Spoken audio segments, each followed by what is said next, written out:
En quoi c'est une grande première, le lancement du Director Development Program? Pour trois raisons. La première, c'est une première collaboration avec Open University of Mauritius, donc, qui nous a permis de monter un programme basé sur l'académie pour pouvoir offrir aux Mauriciens. La deuxième, et non des moindres, c'est que c'est un cours unique à Maurice, et je dirais même sans prétention dans la région, qui amène jusqu'à un statut de Chartered Director. C'est un awarded course. Et la troisième, c'est un cours ouvert au secteur privé et au secteur public. Donc, le mot directeur à Maurice, c'est un peu, comment je veux dire, un peu flou, parce qu'on a directeur dans les boards, on a directeur qui font dans le day-to-day running. Lesquels de ces deux-là, que ce cours-là s'adresse? Je vais vous simplifier ça. En fait, nous nous adressons aux administrateurs, donc ceux qui siègent sur les conseils d'administration, et aux directeurs, qui sont en fait les exécutifs qui sont dans l'exécution, mais qui aussi siègent sur le board, comme on dit à Maurice. Qu'est-ce que ça va leur amener, cette formation-là? Tout.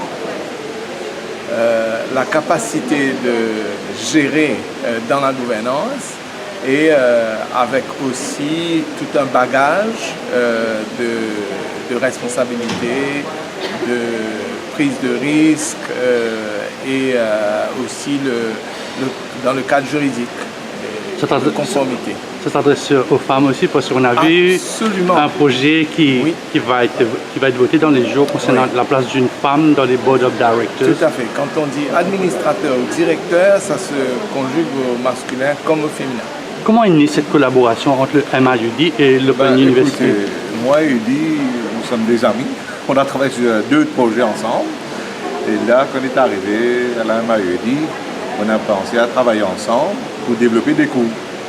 Alors, MIUD dispensait déjà ces cours-là, mais là, on a ajouté structure pour pouvoir dispenser ce cours-là à un niveau plus avancé, c'est un master.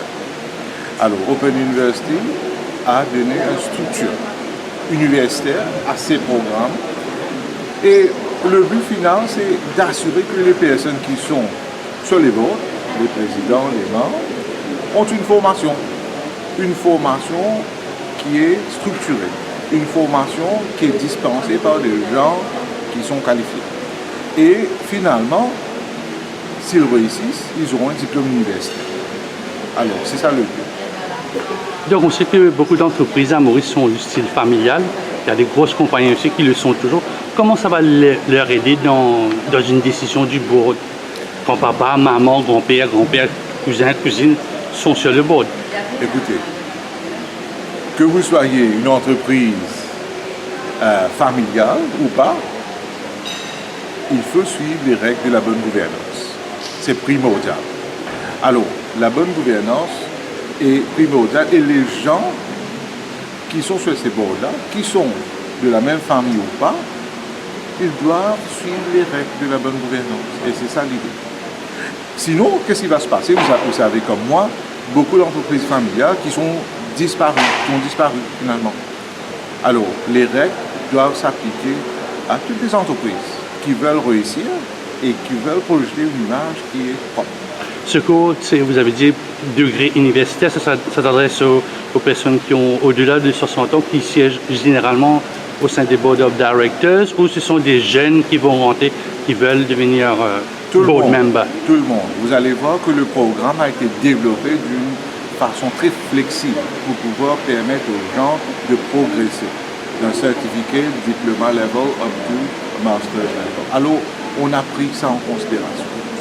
Et bien sûr, il y a aussi cette flexibilité de suivre le cours par module, en stand-alone, ce qu'on appelle à l'université stand-alone module. Alors, à n'importe quel âge, quand vous voulez, inscrivez-vous.